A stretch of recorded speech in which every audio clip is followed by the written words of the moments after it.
서울의 화려한 야경이 펼쳐진 밤, 63층 펜트하우스에서 한 여자가 거울을 바라보고 있었습니다. 23살, 재벌가의 외동딸. 모든 것을 가진 듯 보이지만 그녀의 눈빛에는 깊은 공허함이 서려 있었죠. 안녕하세요.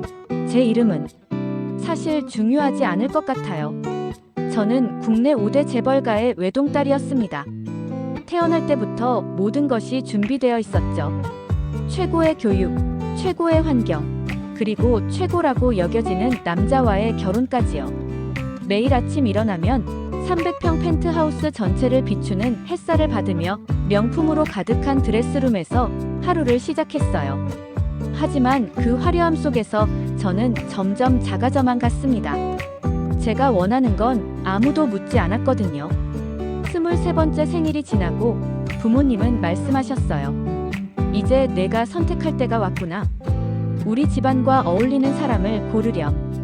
선택이라고 하셨지만 사실은 이미 정해진 후보들 중에서 고르는 것 뿐이었어요. 모두 명문가 출신이거나 성공한 기업가들이었죠. 그들은 저를 보는 게 아니라 제 뒤에 재산과 지위를 보고 있다는 걸 알 수 있었어요. 그 중에서도 유독 눈에 띄는 남자가 있었습니다. 키가 크고 잘생겼으며 자수성가한 IT 기업의 대표였어요. 다른 남자들과 달리 저를 진심으로 바라보는 듯했고 대화할 때도 제 의견을 존중해주는 것 같았거든요. 지금 생각해보면 그 모든 게 연기였다는 걸 알 수 있지만 그때의 저는 마치 운명처럼 느껴졌어요. 드디어 저를 진짜로 사랑해줄 사람을 만난 것 같았거든요. 그 남자, 민준이와의 첫 만남은 정말 로맨틱했어요. 한남동의 고급 레스토랑에서 촛불이 은은하게 비추는 가운데 그는 제게 말했습니다.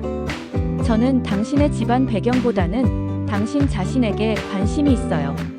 당신이 어떤 사람인지, 무엇을 좋아하는지 알고 싶습니다. 그 말에 저는 완전히 마음을 빼앗겼어요. 지금까지 만난 남자들 중 누구도 저 자신에 대해 묻지 않았거든요. 항상 아버지 회사나 제가 받을 유산에 대해서만 관심을 보였죠. 민준이는 달랐어요. 제가 좋아하는 클래식 음악에 대해 이야기하고 제가 그린 수채화를 보고 진심으로 감탄해 주었거든요. 데이트할 때도 비싼 레스토랑보다는 소박한 카페에서 오랫동안 대화를 나누곤 했어요. 6개월간의 연애 끝에 저는 부모님께 그를 소개했고 부모님도 만족해 하셨어요. 자수성가한 청년이라는 점이 마음에 드셨던 것 같아요. 기대에 어긋나지 않게 잘할게요. 그가 부모님께 인사드릴 때 한 말이었어요. 하지만 그날 밤 저는 우연히 보게 되었어요. 민준이가 화장실에 다녀온다며 자리를 비운 사이 그의 휴대폰에 문자가 온 거예요. 화면에 떠오른 메시지는 충격적이었습니다. 곧 끝날 거야. 조금만 기다려. 보낸 사람은 수연이라는 여자였어요. 그 순간 뭔가 이상하다는 생각이 들었지만 저는 그냥 친구 사이겠거니 하며 넘어갔어요. 사랑에 빠진 사람은 의심하기보다는 믿고 싶어 하거든요. 결혼 날짜도 정해졌고 모든 준비가 진행되었어요. 저는 마침내 진정한 사랑을 찾았다고 믿었습니다. 결혼한 지 3개월이 지나면서 뭔가 이상하다는 걸 느끼기 시작했어요. 신혼여행에서 돌아온 이후 민준이는 점점 차가워졌거든요. 왜 이렇게 늦었어? 요즘 연락도 안 되고. 저녁 11시가 넘어서야 들어오는 그에게 물어봤을 때 일 때문에 바빴어. 괜한 오해하지 마. 그의 대답은 항상 똑같았어요. 예전에는 제가 하는 말 하나하나에 관심을 보이던 사람이 이제는 스마트폰만 들여다보고 있었어요. 대화를 시도해도 아니야, 모르겠어 같은 짧은 대답뿐이었죠. 가장 충격적이었던 건 어느 날 밤 화장실에서 나왔는데 민준이가 통화를 하는 소리를 들은 거예요. 언제까지 숨길 거야? 상대방이 묻는 소리가 들렸어요. 곧 끝낼 거야. 조금만 기다려. 민준이의 대답이었죠. 결혼 전에 휴대폰에서 봤던 그 문자와 똑같은 말이었어요. 그때부터 저는 의심하기 시작했어요. 몰래 그의 행동을 관찰하고 외출 시간을 체크하기 시작했죠. 그러면서 점점 확신하게 되었어요. 민준이에게 다른 여자가 있다는 것을요. 어느 날은 용기를 내서 물어봤어요. 다른 여자가 있는 거 아니야? 그때 민준이의 반응을 지금도 선명하게 기억해요. 순간 굳어지더니 곧바로 화를 내는 거예요. 무슨 근거로 그런 말을 하는 거야? 나를 믿지 못하겠다면 이 결혼은 뭐야? 저는 그 모습에 오히려 죄송한 마음이 들었어요. 사랑하는 사람을 의심한 제 자신이 나쁘다고 생각했죠. 그래서 더 이상 추궁하지 않았어요. 그게 첫 번째 인생에서 제가 저질렀던 가장 큰 실수였습니다. 결혼한 지 8개월째 되던 어느 날 갑작스럽게 부모님이 교통사고로 세상을 떠나셨어요. 트럭과 정면 충돌하는 끔찍한 사고였죠. 장례식장에서 오열하는 저 옆에서 민준이는 위로의 말보다는 휴대폰만 들여다보고 있었어요. 부모님이 돌아가시면서 천문학적인 재산이 모두 제게 상속되었어요. 회사 지분, 부동산, 해외 자산까지 합치면 5천억 원이 넘는 금액이었죠. 유산 상속 절차를 밟는 동안 저는 민준이의 변화를 더욱 선명하게 느꼈어요. 예전보다 더 다정해졌달까요? 아니, 정확히는 가식적으로 친절해졌어요. 많이 힘들지? 내가 모든 걸 다 도와줄게. 재산 관리도 내가 맡아서 할 테니까 걱정하지 마. 그때는 고마웠어요. 혼자서는 감당하기 어려운 일들을 도와주겠다는 남편이 있다는 것이요. 하지만 지금 생각해보면 그건 도움이 아니라 재산에 대한 탐욕이었어요. 상속 절차가 끝나고 한 달이 지났을 때부터 이상한 일들이 생기기 시작했어요. 처음에는 사소한 증상이었어요. 속이 메스껍고 머리가 아프고 입맛이 없어지는 정도였죠. 스트레스 때문인 것 같아. 부모님 일로 많이 힘들었잖아. 민준이는 그렇게 말했어요. 하지만 증상은 점점 심해졌어요. 음식을 먹으면 토하고 몸에 힘이 없어서 침대에서 일어나기도 힘들어졌죠. 병원에 가도 원인을 찾을 수 없다고 했어요. 원인 불명의 소화기 질환이라는 진단만 나올 뿐이었어요. 그러면서 민준이는 더욱 친절해졌어요. 아픈 저를 위해 직접 음식을 만들어주고 약도 챙겨주고 병원에도 함께 다녀주었거든요. 많이 아프지? 내가 평생 돌봐줄 테니까 걱정하지 마. 그가 제 이마를 쓰다듬으며 한 말이에요. 그때 저는 몰랐어요. 그 다정한 손길로 매일 제 음식에 독을 타고 있다는 것을요. 그리고 그가 제 죽음을 기다리고 있다는 것을요. 점점 몸이 약해지면서 저는 대부분의 시간을 침대에서 보내게 되었어요. 그러던 어느 날 우연히 민준이가 통화하는 소리를 들었어요. 이제 거의 다 됐어. 조금만 더 기다리면 모든 게 우리 것이 될 거야. 그 순간 온몸에 소름이 돋았어요. 설마 하는 생각이 들었지만 이미 몸은 손 쓸 수 없을 정도로 약해져 있었어요. 결혼한 지 1년 6개월째 되던 날 저는 병원 침대에 누워 있었어요. 의사들도 포기한 상태였죠. 원인을 알 수 없는 병으로 서서히 죽어가고 있었거든요. 민준이는 제 곁에서 슬픈 표정을 짓고 있었지만 가끔 보이는 그의 눈빛은 차가웠어요. 마치 언제 죽을지 계산하고 있는 것 같았달까요? 괜찮을 거야. 기적이 일어날지도 몰라. 그는 그렇게 말했지만 목소리에는 전혀 간절함이 없었어요. 마지막 날 밤 의식이 흐릿해지는 가운데서도 들은 소리가 있어요. 민준이가 누군가와 통화하는 소리였어요. 내일이면 끝날 것 같아. 그러면 우리가 계획한 대로 하는 거야. 재산 정리되는 대로 바로 결혼하자. 상대방은 여자 목소리였어요. 아마 수연이라는 여자였을 거예요. 1년 반이나 연기한 거니까 이제 충분하잖아. 나도 이제 지쳤어. 조금만 더 기다려. 모든 게 완벽하게 끝나면 우리가 원하는 삶을 살 수 있어. 그 순간 저는 깨달았어요. 민준이가 저를 죽이고 있었다는 것을, 그리고 처음부터 제 재산이 목적이었다는 것을요. 하지만 이미 너무 늦었어요. 몸은 전혀 움직일 수 없었고 말도 제대로 할 수 없었거든요. 그렇게 저는 분노와 절망 속에서 눈을 감았어요. 죽어가면서 마지막으로 생각한 건 복수였어요. 만약 다시 기회가 주어진다면 절대 당하고 살지 않겠다고 다짐했죠. 그런데 정말 기적 같은 일이 일어났어요. 눈을 떴는데 다시 살아있는 거예요. 여긴 어디지? 똑같은 펜트하우스, 똑같은 침실이었지만 뭔가 달랐어요. 거울을 봤는데 제 얼굴이 몇 년 젊어져 있었거든요. 21살 때의 모습이었어요. 그때 깨달았어요. 시간이 되돌아갔다는 것을요. 그리고 저에게 두 번째 기회가 주어졌다는 것을요. 두 번째 인생에서 저는 완전히 달라졌어요. 첫 번째 인생의 모든 기억을 가지고 있었거든요. 민준이의 정체도, 그의 계획도, 그리고 제가 어떻게 죽었는지도 모든 걸 알고 있었어요.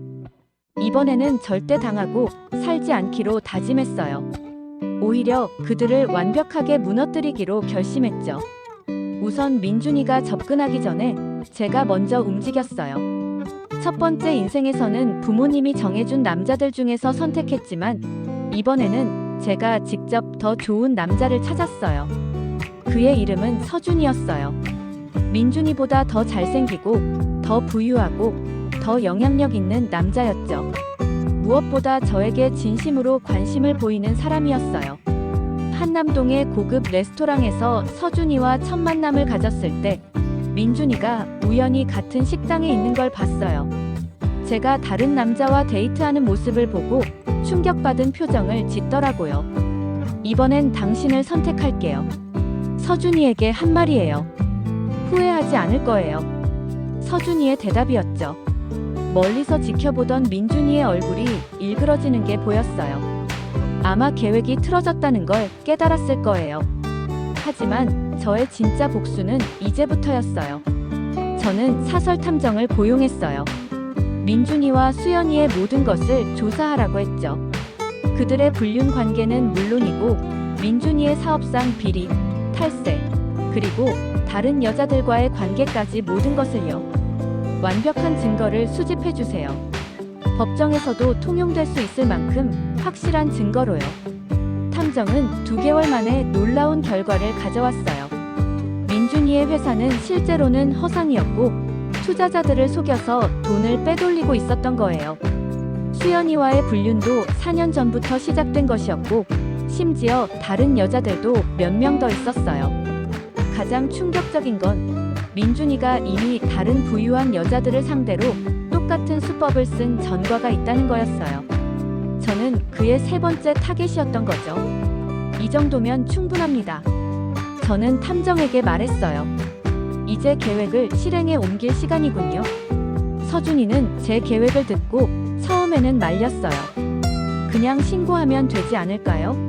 굳이 이렇게까지 할 필요가 있나요? 하지만 저는 확신했어요. 법적 처벌만으로는 부족하다는 것을요. 저처럼 죽어간 다른 여자들을 생각하면 민준이는 사회적으로도 완전히 매장되어야 했어요. 이 사람은 단순한 사기꾼이 아니에요. 살인자예요. 그런 사람에게는 그에 상응하는 대가를 치르게 해야 해요. 드디어 복수의 날이 왔어요. 제가 서준이와의 약혼을 발표하는 파티였죠. 업계의 모든 주요 인사들이 참석했고 언론사들도 대거 몰려왔어요. 민준이도 초대받지 않았지만 나타났어요. 아마 마지막으로 저를 설득해보려는 생각이었을 거예요.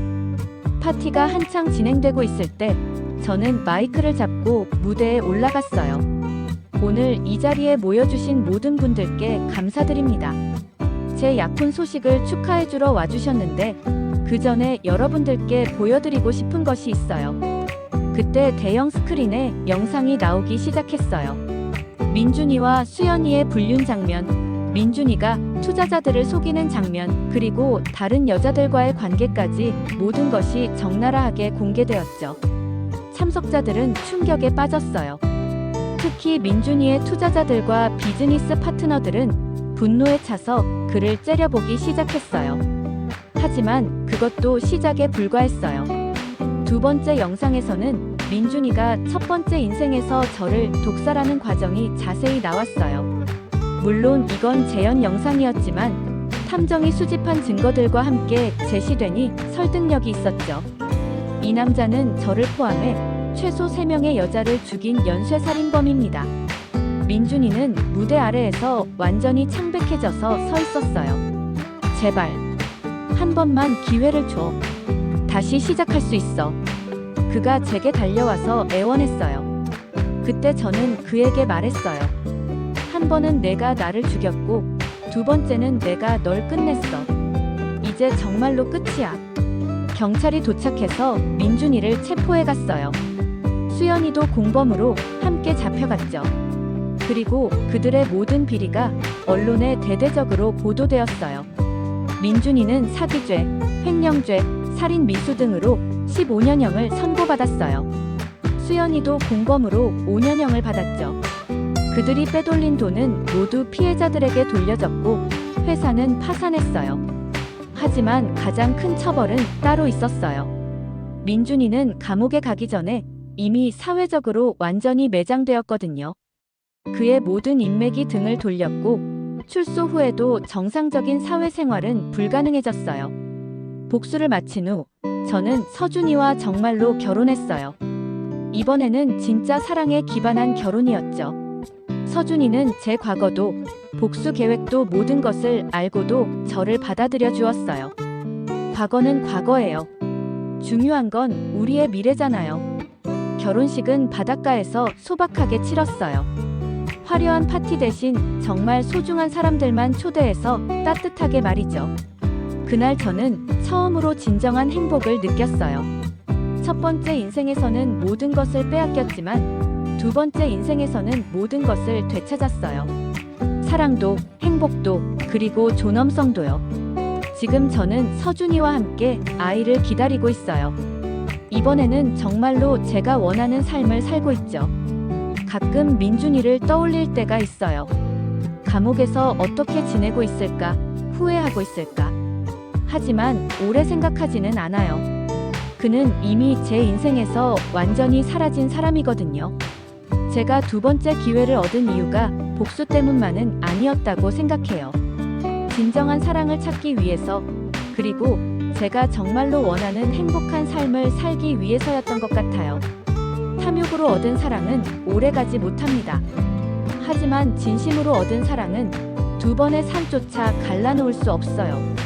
여러분도 만약 누군가에게 상처를 받고 있다면 그냥 참고 살지 마세요. 때로는 맞서 싸워야 할 때가 있어요. 물론 저처럼 극단적인 방법일 필요는 없지만 자신을 지키는 것만큼 중요한 건 없어요. 그리고 진정한 사랑은 분명히 존재해요.